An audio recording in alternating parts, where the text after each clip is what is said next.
When an old flame is reignited, the passion is like gasoline on an open fire. This was the reunion they had waited so long for. He felt as if Carissa Ellison made him a better person. Love gives people hope. But what neither yet knew is that around them, tempers were flaring. Carissa had a few male friends. He was making an a living situation for my dad over there, pure hell. It's very creepy to think that someone is stalking you from across the street in a cemetery, of all places. All of which would lead to an explosion of violence, the likes of which no one in Shreveport, Louisiana will ever forget. There's somebody else up in my mama's house. She's heard of. It literally sent a chill up my spine. God have mercy. It's like a house of horrors. Who could do this to someone and still profess to love them? You just keep asking a question and you can't come up with an answer.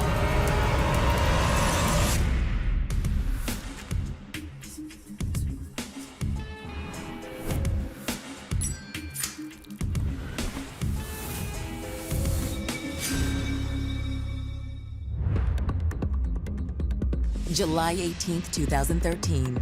It's a sweltering summer night in Shreveport, Louisiana.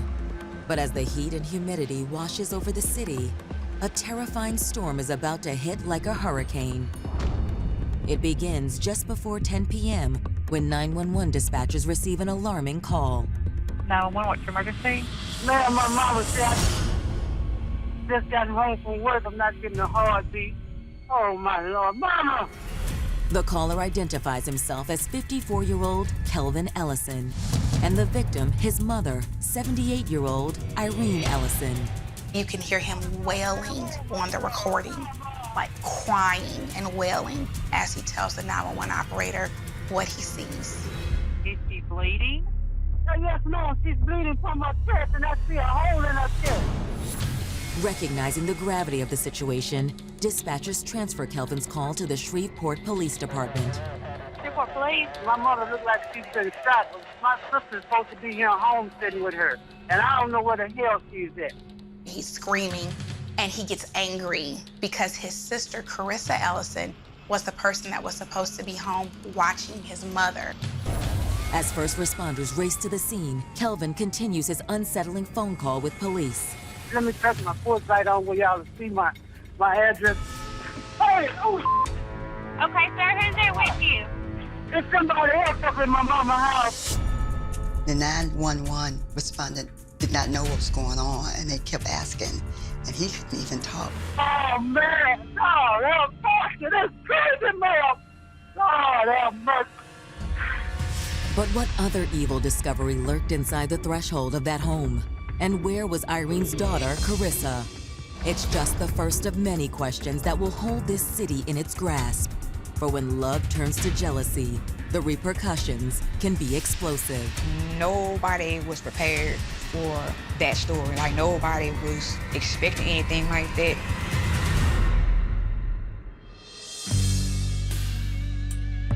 For Carissa Marshelle Ellison, life began in Shreveport, Louisiana on July 1st, 1972. Carissa lived in Moortown, which is primarily an African-American community. I watched Carissa grow from a little girl on up till adulthood. Carissa's hopes and dreams were to have a family and have a quiet life. That dream seemed to take hold for Carissa when she met the love of her life, Samuel Green. Carissa and Samuel fell in love and eventually had 2 beautiful children together. But after several years together, life's hardships drove a wedge in Carissa and Samuel's relationship. Despite still loving each other, Carissa and Samuel felt it best to go their separate ways.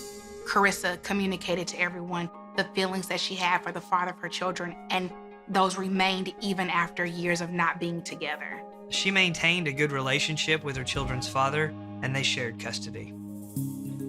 Following her breakup with Samuel, Carissa and her 2 children spent most of their time with Carissa's mother, Irene, and her brother, Kelvin. For Carissa, the additional family time together proved to be the perfect antidote for mending a broken heart. Carissa was a homebody. She didn't really do too much. She was very family-centered, really loved her mom and her kids. Carissa loved being a mom and always made sure her children had everything that they needed. Her kids went to live with the father during the summertime, and during the school years, lived with Carissa. Carissa Ellison also worked at Walmart here in Shreveport. People liked Carissa. She was fun-loving. All right, well, let you go then. Okay, good to see you. Carissa, nice seeing you. Bye. Carissa was essentially a carbon copy of her mother, Irene. Irene was just a really sweet lady that would always be in her garden. Irene had the best yard on the block, in fact, the entire street, maybe even the entire neighborhood. It was pristine. Her and her daughter were really close. They were always around each other. What you need me to do over here? Get to work. All right, boss. Miss Irene is grandma to everybody, so it was not out of the norm for people to be at Miss Irene's home visiting her or Carissa. As for Carissa's personal life, the beautiful single mother attracted plenty of attention over the years. Still, it wasn't until one day in 2011 that 39-year-old Carissa truly met someone that captured her heart. Hi, I'm Brian. Hi. So you're Irene Ellison's daughter? Yeah, how did you guess? Why, it's just as beautiful as your mother. Oh, you're a charmer. Brian Wilson was a 58-year-old handsome man, charming man, funny man. He drove cabs. He had other business hustles that he had going on. He sold alarms. Like Carissa, Brian was born and raised in Shreveport, and he was also a single parent. My kids say I'm into everything. Oh, you have kids? They're grown and gone mostly, but they come around on weekends and I get to see them a lot. Okay, I have kids as well. 2, a boy and a girl, and they are my world. As Carissa and Brian got to know one another that day, both liked what they saw. My dad was considered a ladies' man. He did see a lot of women. He had a gold tongue. He can talk and he can draw you in just by his conversation. But it didn't take long for this ladies' man to become a one-woman man. This is Carissa. Hey, how are you? I just remember one day my dad came over with Carissa and he introduced us to her, and they were inseparable ever since then. Wow, it's nice to finally meet you guys. I think that my dad and Carissa were really into each other because he wasn't the type to just bring females around us, if they weren't special to him. But as much as Brian adored Carissa, there were things from his past that he just couldn't shake. Growing up in a tough, poverty-stricken area of Shreveport, Brian's actions sometimes ran afoul of the law when it came to providing for his family. My dad was no angel. He did time for various things, mostly white-collar stuff. I know they were dating for at least maybe a year or two, and then he had to go to jail. While Brian was in prison, Carissa did her best to push onward. She was out on her own, waiting for my dad to get out of jail. She still had things that she had to do. She didn't have a car, but she had to depend on other people's transportation and things like that, too. One of Carissa's closest male companions during this time was Daniel Powell. They exchanged numbers and would talk on the phone every now and then. While Daniel was able to provide Carissa with emotional support, Carissa and her mother still needed help with the everyday chores. Mind if I mow the yard on Saturday? That'll be perfect. One of the male friends that Carissa Ellison had was Tommy Lee Wilson. He was a taxi cab driver, and he would take her to work to Walmart, and it developed into a friendship where he would come to Carissa Ellison's home all the time. Hey, Miss Carissa. How you doing? I told you, just call me Carissa. Whatever, Miss Carissa. He eventually started doing work around the Ellison's home. He would also help Miss Irene Ellison around the house, and he helped build a shed in the back of the home. Tommy put a lot of work into this project. He would work on it after his shift and on weekends, and he even ran electricity to it. It was comfortable enough for someone to live in, and that someone was Tommy. As the months passed, Carissa and her family grew closer to Tommy. Then, in January 2013, Carissa got the news she'd long waited to hear. Brian was being released, and Carissa was thrilled. When he got out of prison, they reconnected. When I went and picked him up, that's the first place where I took him back to Carissa's house. Brian served his time in jail and had turned over a new leaf in life. And he and Carissa was gonna make that change together. Okay. Brian Wilson wanted to do better because he felt as if Carissa Ellison made him a better person. Love gives people hope. With the blessing of Carissa's mother, Irene, Brian moved into the shed behind the Ellison home, and Tommy moved out. For Brian and Carissa, it was a reunion like no other. They were living together. You could pretty much say they were already like common law married. It seemed like they were headed towards like being together until death do you part. But nobody could anticipate just how prophetic those words would turn out to be, or the full horror that was about to wash over this city. Ma'am, please, ma'am.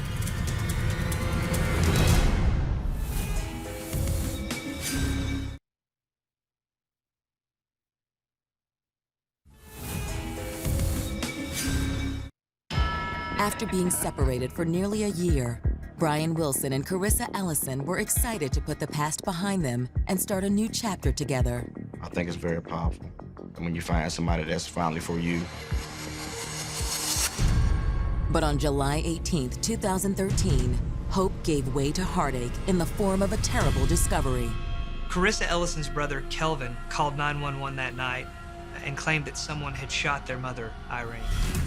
As police race to the scene, this unfolding tragedy takes an even more ominous turn. There's somebody else up in my mama's house. Oh, man. Who is it? This guy my sister was dating. I told her I didn't want this nigga around my house. Let me see about my sister. She's in and out there and I'm laying on her stomach. Okay, is she okay? Please, ma'am. Okay, calm down. The police are on the way. Damn, oh, Lord. Minutes later, first responders arrive at the scene. Inside the home, they find the bodies of 78-year-old Irene Ellison, 41-year-old Carissa Ellison, and Carissa's 58-year-old boyfriend, Brian Wilson. It was just a devastating and horrific discovery, the likes of which shocked even the most hardened officers at the scene. Die in such a tragic and horrifying way. Being a victim of violence, I can't imagine anything more shocking to anybody. Shreveport is no stranger to crime, but a triple homicide is beyond the pale. As detectives from the Shreveport Police Department arrive on the scene, they start by examining their three victims. Brian Wilson is laid back on the couch. You can see a hole in his chest and blood. Both Brian Wilson and Irene Ellison appear to have single gunshot wounds to the heart. In Irene Ellison's room, they find that her hands and wrists are bound behind her back with an electrical cord. You're talking about a 78-year-old woman. But nothing can prepare investigators for the scene awaiting them in Carissa's room. Could be a home invasion gone wrong. The crime scene was unreal. It was so much blood on Carissa's scene, more so than anyone else's. What they found was her in her bed, partially wrapped in a blanket of some sort with a lot of blood everywhere. As investigators continue to survey the horrific setting of the triple homicide, they can't help but ask themselves, who would commit such a wicked deed, and why? Naturally, one question the police had is, are they dealing with a double murder-suicide? But as police search the home, they find no sign of a handgun near any of their victims. What they do note, however, is a distinct aroma in the air. You smell that? Yeah, I smell that. One of the first things that they made mention of was a heavy, strong smell of Clorox. We got something here. I don't think it was uncommon to have bleach in the house because Irene was a very clean person. What was uncommon is the fact that the bleach was strewn about the house and that it was staining the carpet in different areas. Bleach suggests that the killer attempted to wash away any potential evidence that he might have left behind.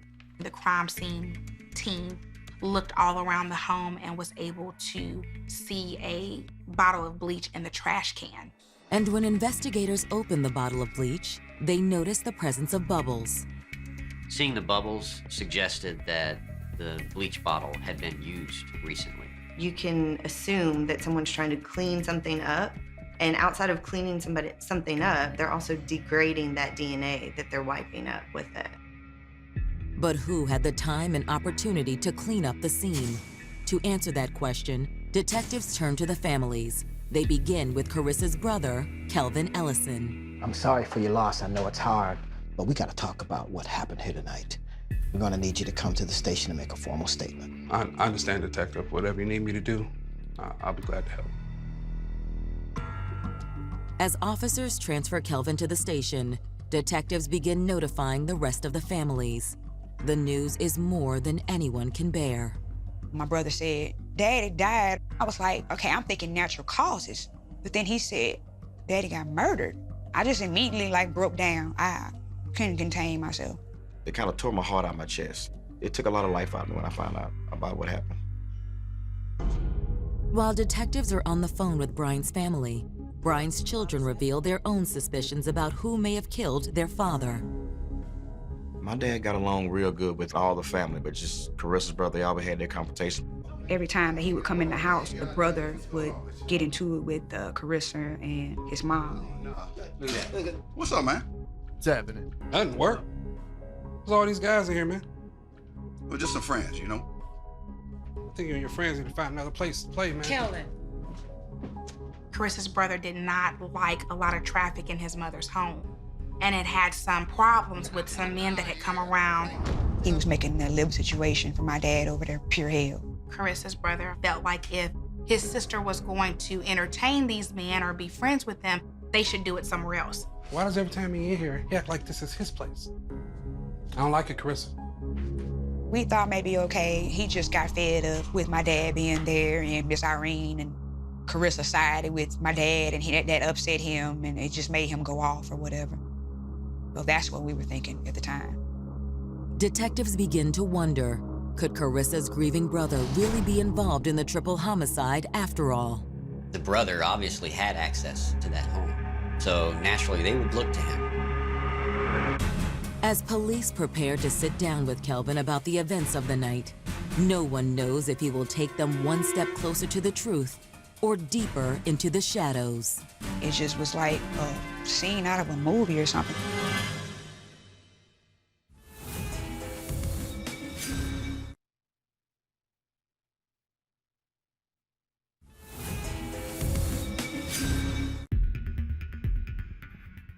In the midnight hours of July 18, 2013, detectives in Shreveport, Louisiana are trying to piece together the events surrounding the tragic deaths of 78-year-old Irene Ellison, her daughter, 41-year-old Carissa Ellison, and Carissa's boyfriend, 58-year-old Brian Wilson. In the aftermath of the slayings, investigators learned that Carissa's brother, Kelvin, had been fighting with his family over the fact that Brian Wilson was living with them. Carissa's brother was a possible suspect. Sometimes you have family members who can't get along. He was the one who placed the 911 call. So it was like they gave him time to commit the murder, come up with an alibi, act like he was all worried and everything. While police continue scouring the crime scene, investigators sit down with Kelvin. Look, we need you to walk us through your day. Can you do that? Yeah, sure. Carissa's brother tells the detectives, I woke up that day like a normal day. I went to work. I worked 2 jobs. And it's very normal for me to go to my first job, come home, check on mama, make sure everything's okay. Kelvin tells investigators that he left his mother's house around 6 p.m. to go to his second job. Afterwards, a coworker agreed to drive him home. He's catching a ride with one of his coworkers, and he purchases beer and cigarettes at a convenience store.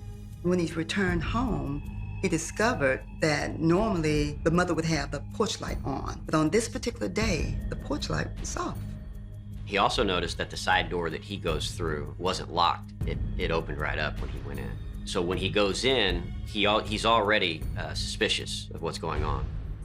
That's when Kelvin says he discovered the unimaginable carnage.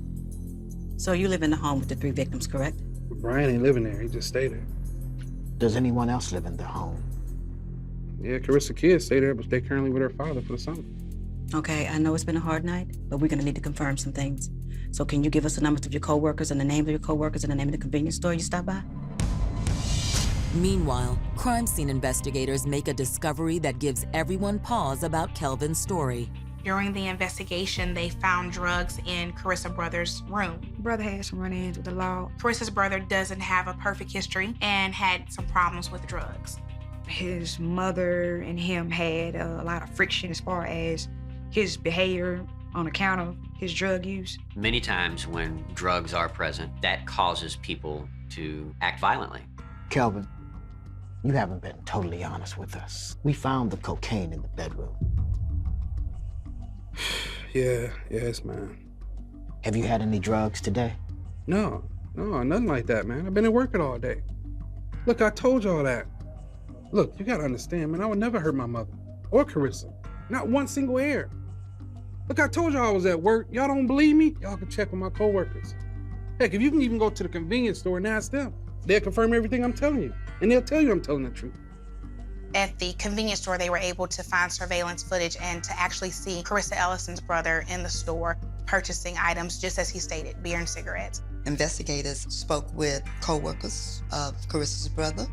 He worked the evening job, so everything that he said was true, and his time was accounted for. People can be great actors, but that wasn't acting. I mean, it was very apparent to the officers, this person is devastated by what he has seen in this home. However, detectives can't help but wonder, could this triple homicide still be drug-related? This could have been a drug deal gone bad, where it just so happened that the 3 innocent bystanders in the house were slain because of some issue that maybe Carissa's brother may have had with other people that are involved in drugs. Maybe this person had been in the Ellison home before, which would account for the lack of evidence of a break-in. Or maybe they slipped in through an unlocked door. Do you owe any money to anyone for drugs? Or maybe you ripped off someone and they take revenge. No, nothing like that. Why y'all asking me all these questions, man? Look, all this is because of Brian, not me. Police looked at Brian Wilson himself as someone who might have brought in an unsavory element to an otherwise peaceful home. Brian, he was incarcerated. He'd been released. What happened while he was in jail? What happened with his lifestyle? Could have been someone there trying to get a vendetta against Brian. Everybody was looking at it like it was someone that he knew, that it was something that had trickled down to him, that maybe he owed somebody some money. While Shreveport police continue to look into ghosts from Brian and Kelvin's pasts, investigators received word that the autopsies are complete, but the findings are not what they expect. It was someone who had a grudge. This is a deliberate act that you want them dead. You want to make sure that they're dead.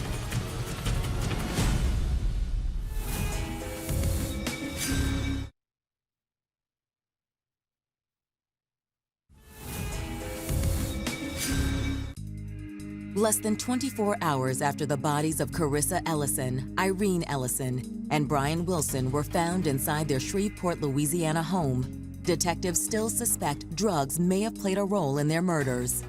Now, investigators have received word that the victims' autopsies are complete, but the findings are much different than anticipated. When you walk into a crime scene, there's so much blood present. You're not really able to determine how this happened. It's up to the pathologist to really determine how that person was killed. Apparently, the victims died from stab wounds, not from gunshot wounds.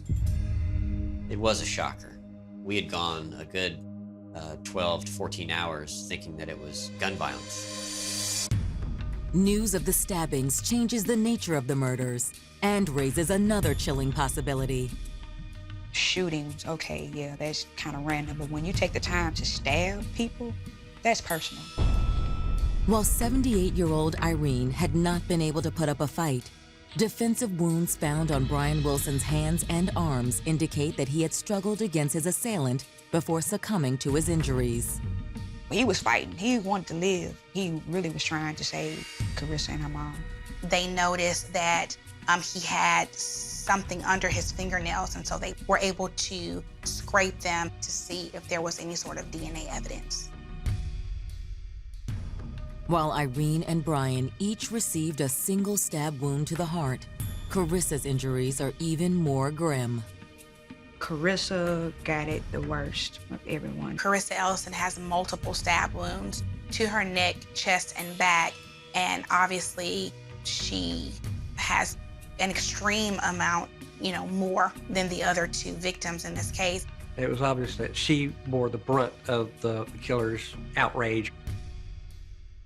Now suspecting Carissa may have been the killer's intended target, investigators begin interviewing neighbors in the hopes of learning who may have frequented the Ellison home. Excuse me, sir. Shreveport PD, do you mind if we ask you a few questions? No, go ahead. Do you know the Ellisons? Yeah, I know him pretty well. My wife's good friends with Carissa. Detectives determined that Carissa had a few male friends. They didn't always know the extent of the relationships, but they did know that Carissa had male friends. Yeah, there were always a few men hanging around. I guess she was pretty popular. Do you remember any in particular? You know, there was this one. It was a cab driver. He was a real nice fellow. He was always helping Miss Irene around the house. He lived out back in the shed for a little while. I think his name was Tommy. One of the individuals that was mentioned to the police was Tommy Lee Wilson. When was the last time you saw Tommy? Well, maybe a few weeks back. The news that Tommy Lee Wilson had allegedly visited the Ellison home within the past few weeks piques detectives' interest. On July 22nd, detectives sit down with the 57-year-old cab driver for an interview. We'd like to speak with you regarding Carissa Ellison. Yeah, I read about it in the paper. It nearly broke my heart in two. We hear you were close to Carissa and her family? Sure. I lived in the back of their house for a while. I mean, that was until Carissa's man got out of prison. Tommy Lee Wilson told detectives that he had never had any interaction with Brian Wilson and that some time had passed since he had even been to Miss Irene's home. Where were you on the night of July 18th? Man, my brother's been sick. He's been in the hospital. I was there with him by his side from July 15th through July 19th. But I want to help y'all out. I mean, I love Carissa. She confided in me. She told me she was having some real problems with a guy, that he wouldn't leave her alone. He chose to give them information that would help them in their investigation and actually gave names to police officers. Tommy tells detectives that Carissa had been seeing another man behind Brian's back while he was incarcerated. That man's name was Daniel Powell. Carissa told me that Daniel was real jealous of her relationship with Brian, especially after they hooked back up. He was insinuating that, this other boyfriend that she's had, you need to look at him. He possibly, could be the person that killed her because he's jealous. Tommy's statement to detectives raises a red flag. Could Daniel Powell be the man they're looking for?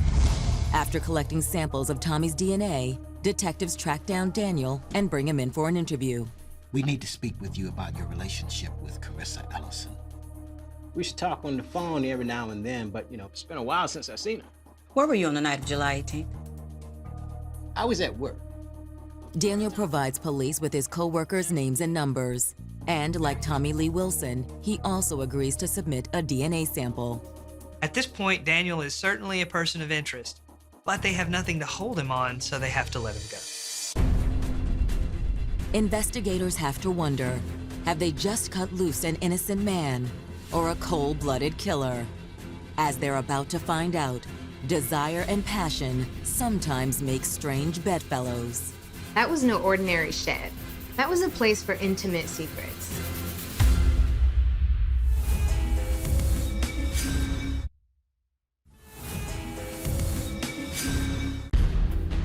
Detectives investigating the triple homicide of Carissa Ellison, Irene Ellison, and Brian Wilson in Shreveport, Louisiana, are only certain of one thing. 41-year-old Carissa Ellison was the killer's key target. Killer obviously had a particularly strong hatred toward Carissa. So far, detectives have interviewed Tommy Lee Wilson, a family friend of Carissa and her mother, as well as a man Tommy claims had a relationship with Carissa, Daniel Powell. While both men have professed their innocence, a new piece of evidence is about to surface that could provide a crucial clue to the killer's identity. During the crime scene investigation, they recovered a bloody produce bag from the trash can. The plastic produce bag appeared to have a palm print on it. It's not just a palm print on this bag. This is a palm print in Carissa's blood. Carissa would have had to have been killed, and she would have had to have bled, and he would have had to put his hand on her blood and touch that bag.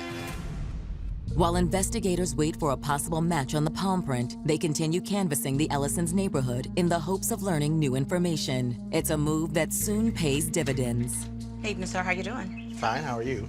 You mind if we ask you a few questions? No, I don't mind at all. Thank you very much. Do you know the Ellisons across the street? I know the Ellisons. Have you seen anything strange or anything unusual going on over there lately? Well, actually, I had seen a man sitting in a car looking at the Ellisons' house.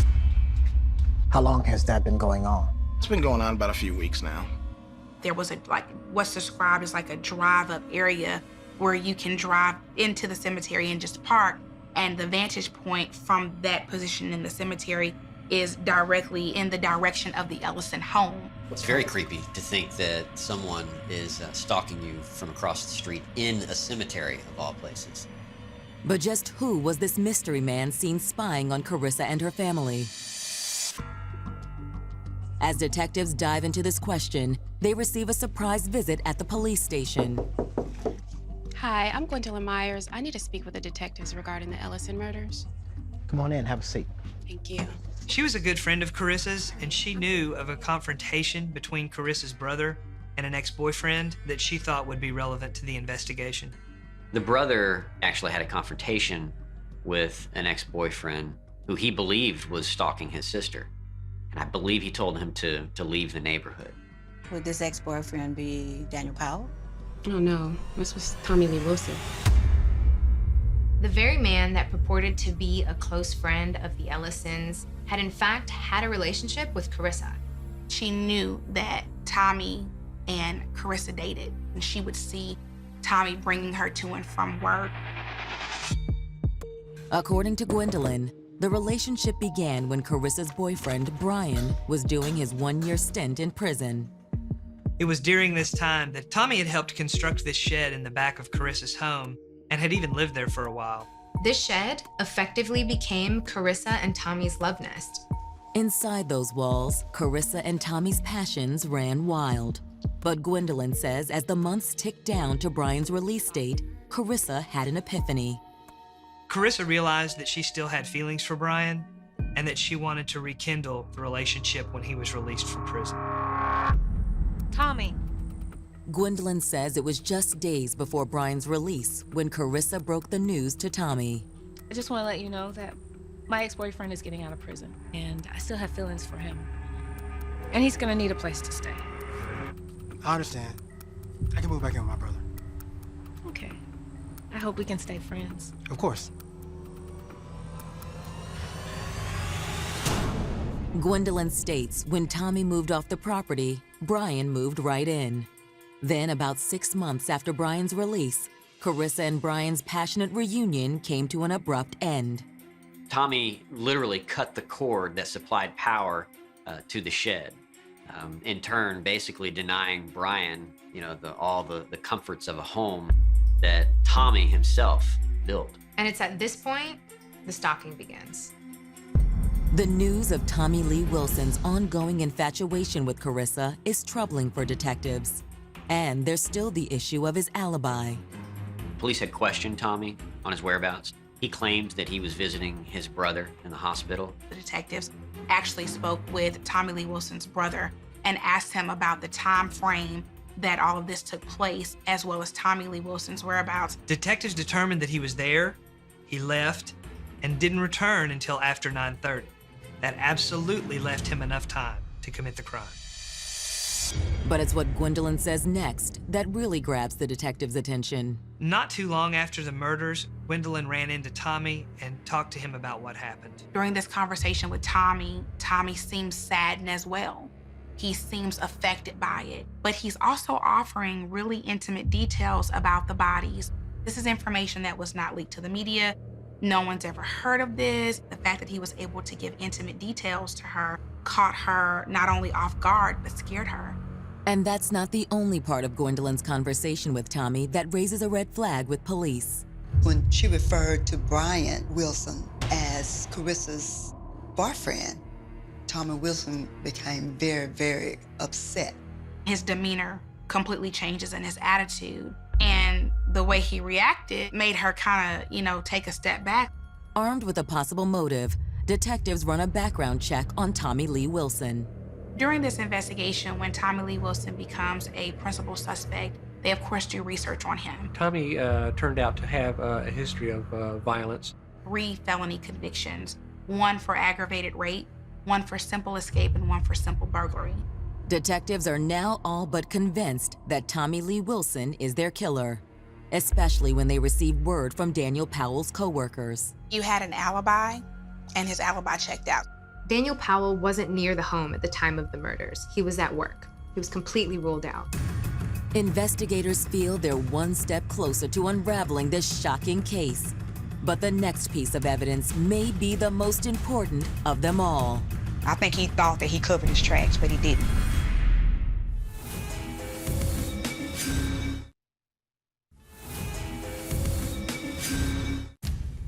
A week after a triple homicide rocked the city of Shreveport, Louisiana, detectives have learned two tantalizing pieces of information about Carissa Ellison's former flame, Tommy Lee Wilson.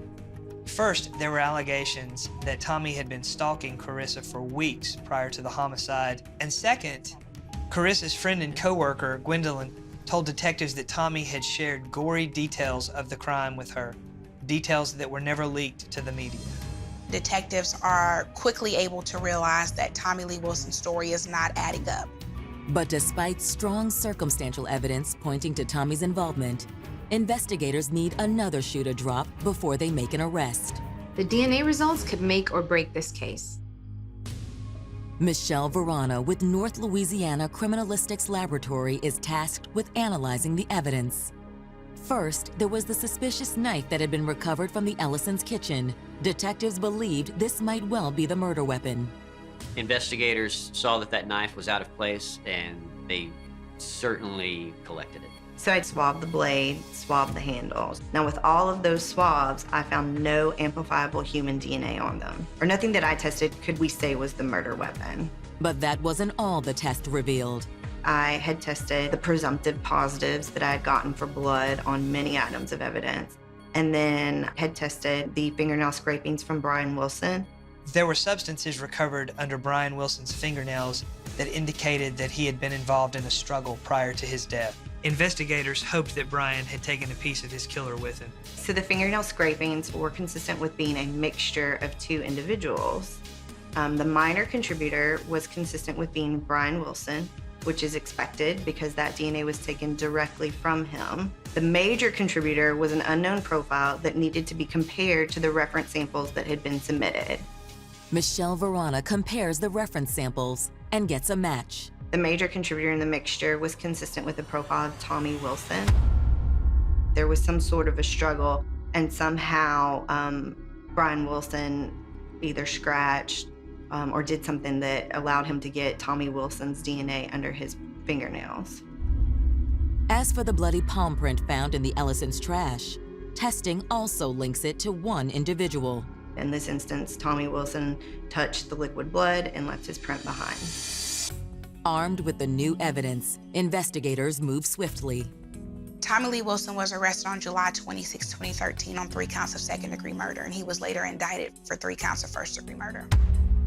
I was relieved to find that he had been arrested. We were relieved, that he was off the streets because everybody was in shock. I think that allowed everybody in the Moortown neighborhood to be able to sleep better at night, that knowing this man was off the street. It was a sign of relief. We didn't have to watch over our shoulder anymore now that they had the killer. On July 7th, 2015, almost 2 years after the bloody triple murder, Tommy Lee Wilson's trial gets underway. Prosecutors told the jury that this was a case of basically jealous rage, and that Tommy was obsessed with Carissa, and that he stalked her and eventually killed her and her family. Tommy Wilson was feeling displaced because, here you are, you're the guy that Carissa's dating, and then when my dad comes back on the scene, you're out the picture. He probably saw Brian as a replacement for him. He's literally living in the shed that he built, that Tommy built. Lead prosecutor Gia Prudhomme puts forth her theory of events. Tommy Lee Wilson had been watching Carissa. He's familiar with the family. He knows their comings and goings. He knows when Carissa's brother goes to work. He watched and waited until he felt like people were getting into bed. He entered the home, and I believe that he found Carissa and Brian in the living area. At that point, prosecutors believe Tommy went to attack Brian and they got into a scuffle. Carissa runs out of fear and Tommy ultimately stabs Brian.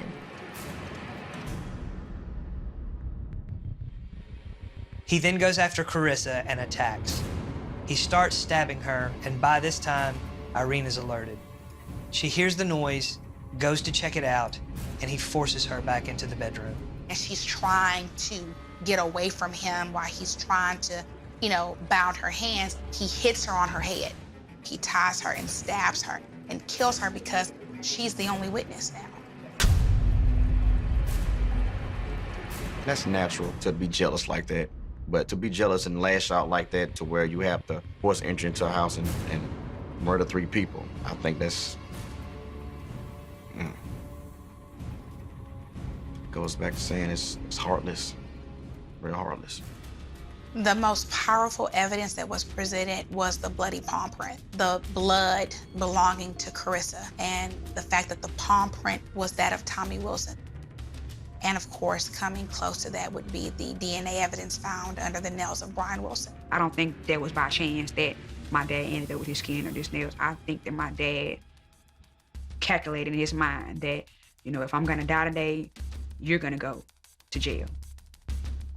And I really am proud of my dad for doing that. Tommy's defense team, however, has a different take on the state's evidence. Well, it seemed like a shotgun approach for the defense during certain parts of the trial. Why his handprint was on the bag. He brought groceries to them sometimes. What he was doing in the house, why his DNA was there, was because he actually was there.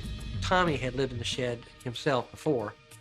Brian Wilson had somehow picked up that DNA while he was living in the shed. Then on July 8th, 2015, Tommy Lee Wilson decides to take the stand himself. We were looking at him like, you dummy.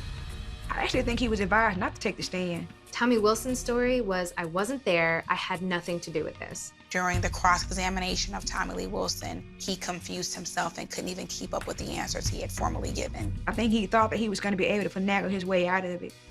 But the more he talked, the more he made himself look guilty. I think everybody was more amazed with the fact that maybe he had rehearsed it so many times in his head that he actually believed it.